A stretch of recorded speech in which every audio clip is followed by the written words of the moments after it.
প্রশাসনের বিভিন্ন স্তরে বিভিন্ন সময়তে আইনজীবীরাই ছিলেন। মন্দির, মসজিদ ধর্মের জায়গা, কিন্তু ধর্মের সাথে রাজনীতির কোনো সম্পর্ক থাকবে না।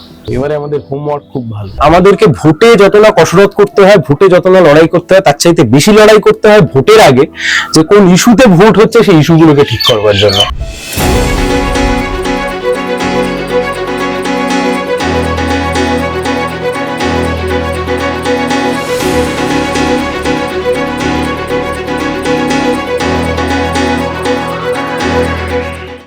নমস্কার, বর্তমানে আপনাদের আরো একবার স্বাগত। আমি সোহম রয়েছি আপনাদের সঙ্গে। আর আমাদের সঙ্গে আজকে যিনি রয়েছেন তিনি মহেশতলায় সিপিআইএম এর প্রার্থী এই বছরের সায়ন ব্যানার্জি।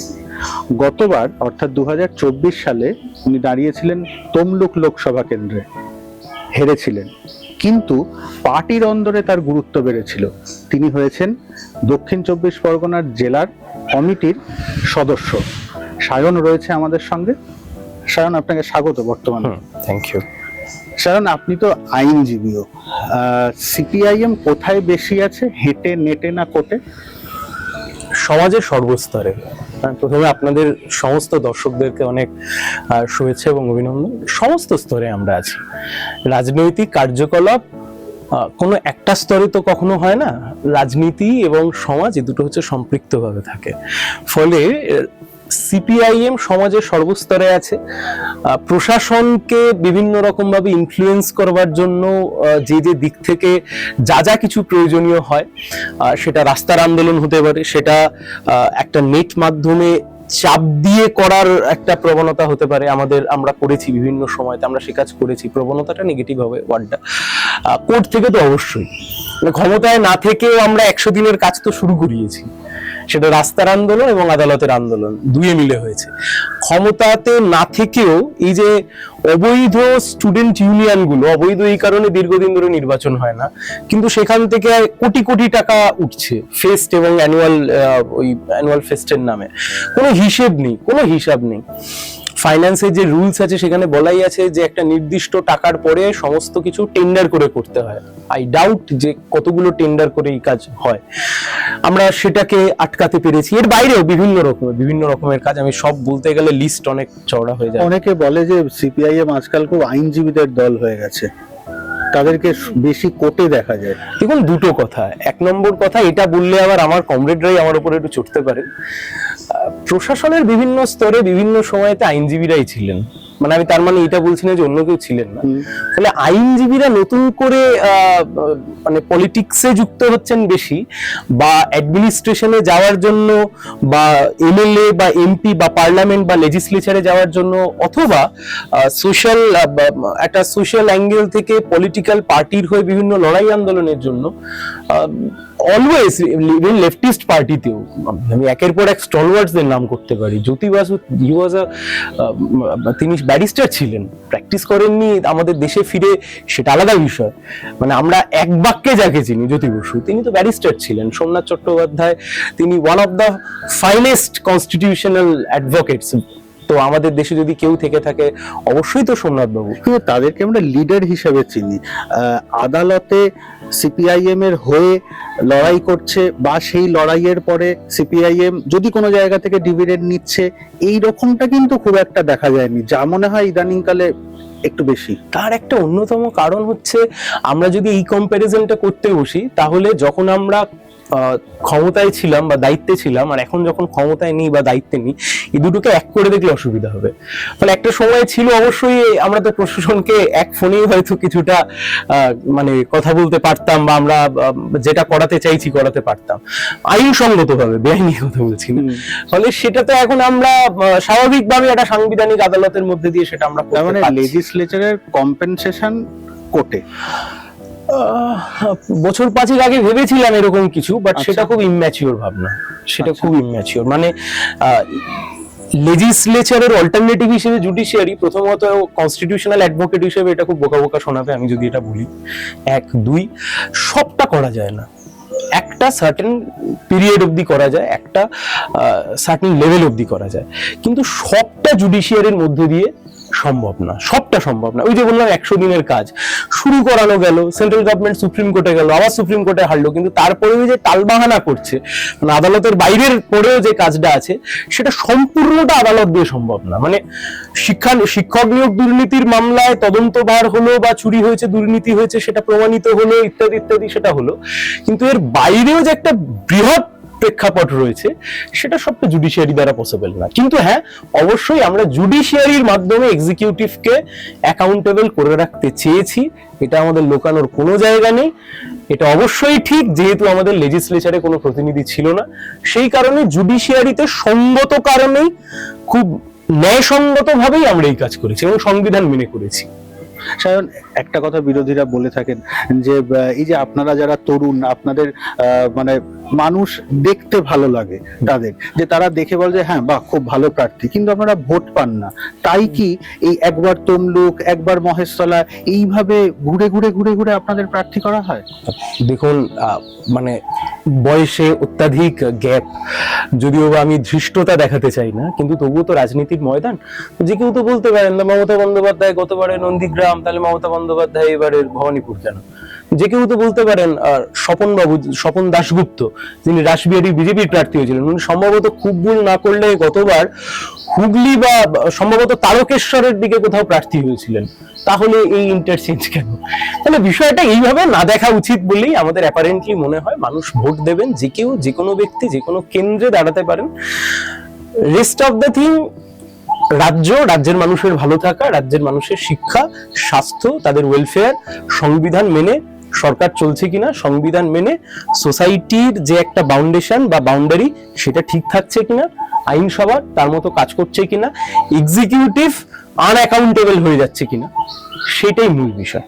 এই যে স্থানীয় ইস্যুগুলো নিয়ে আপনারা দীর্ঘদিন ধরে বলছেন, কিন্তু মানুষ শুনছে আদৌ? হ্যাঁ শুনছে, কেন শুনবে না? মানে শুনে আর ভোটটা দিচ্ছে না। হ্যাঁ, ভোট দেওয়ার পজিশনে, যেমন এখনো অব্দি আমি বলছি, আজকের ডেটে দাঁড়িয়েও, আজকে যে দিনে আমরা কথা বলছি, আজকের ডেটে দাঁড়িয়েও যদি ভোট হয়, লোকাল ইস্যুতেই ভোট হবে।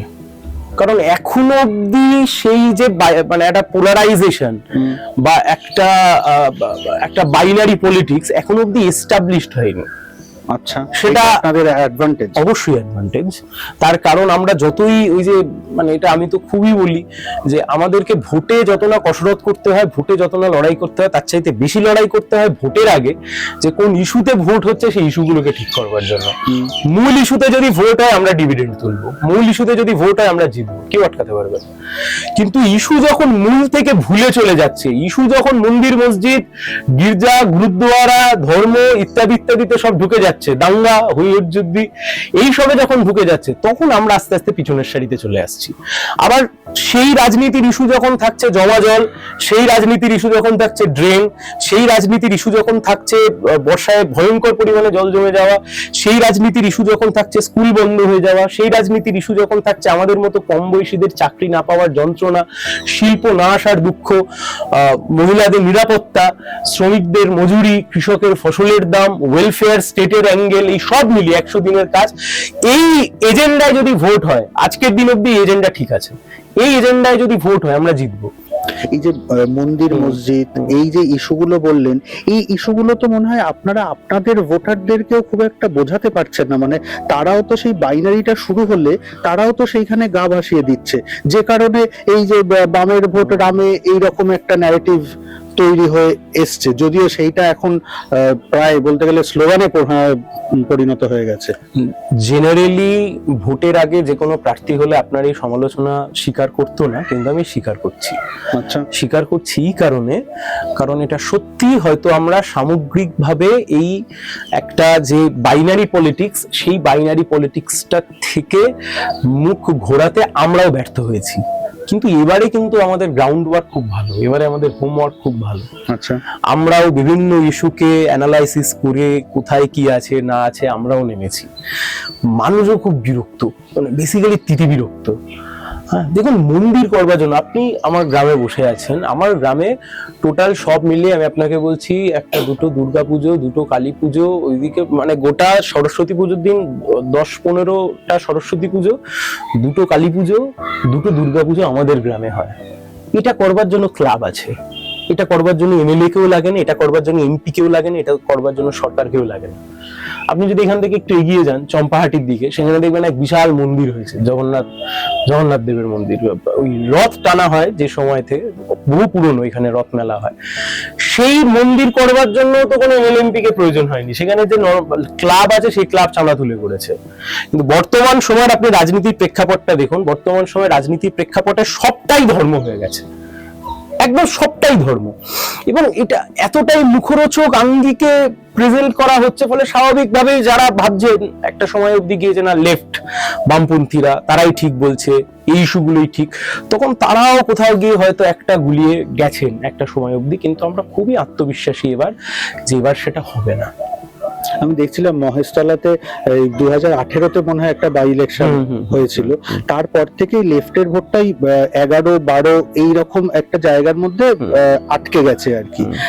মূল লড়াই কি সেই পার্সেন্টেজটাকে যখন শ্রমিক লাইরিরা দাঁড়িয়েছিলেন 30-32 বা 40 সেই জায়গাতে আগে নিয়ে যাওয়া? দেখুন, প্রথম কথা হচ্ছে 30-32 ত্রিমুখী লড়াইতে যে পাবে সে জিতবে।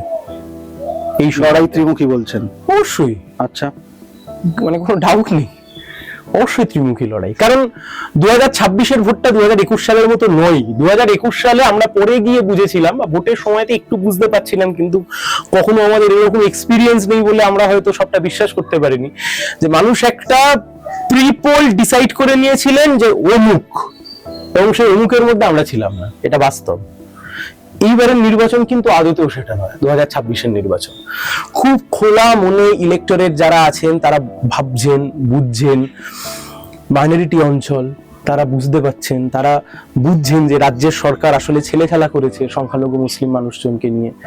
উচ্চ শিক্ষার মাধ্যমে ছেলে খেলা হয়েছে, হাই মাদ্রাসা নিয়োগ হয়নি, নতুন মাদ্রাসা পড়াশোনা করবার জন্য তার অনুমোদন দেয়নি, সব মিলিয়ে ফলে আপনি আমাকে যেটা বললেন 30-32 যে পাবে সে জিতবে ত্রিমুখী লড়াইতে মহেশতলাতে। হ্যাঁ, মহেশতলা শুধু না, আমি আপনাকে বলছি এরকম প্রচুর বিধানসভা রয়েছে 30-32-এ জিতবে।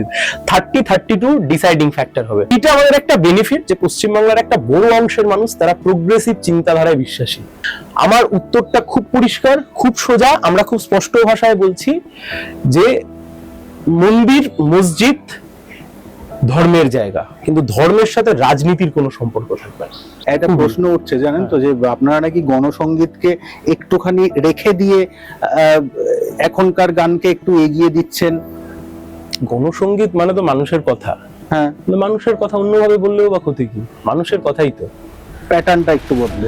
মানুষের কথা, দিনের শেষে পিপল, মানুষ, তার কথা আপনি হুইল্লোড় করে বললেন, আপনি আস্তে আস্তে বললেন, আপনি ডিজে চালিয়ে বললেন, আপনি আস্তে আস্তে বললেন, আপনি খুব চিল্লিয়ে বললেন। ডিজেও চালাচ্ছেন? না, চালাইনি, চালাবেন সেটা।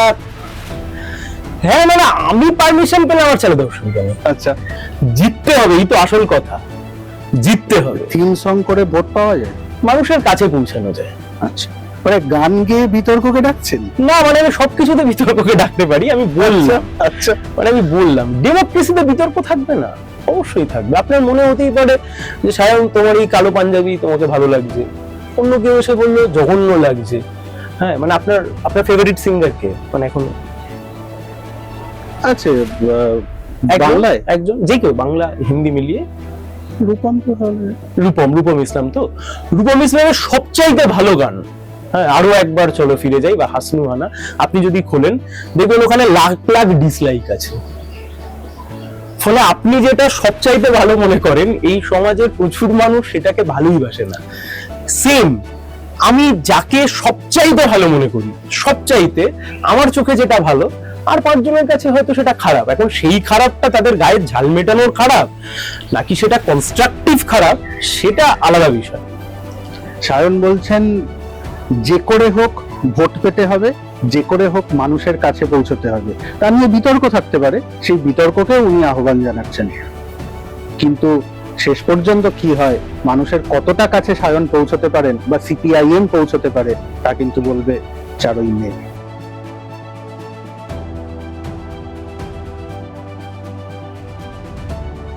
ফলো করুন বর্তমান।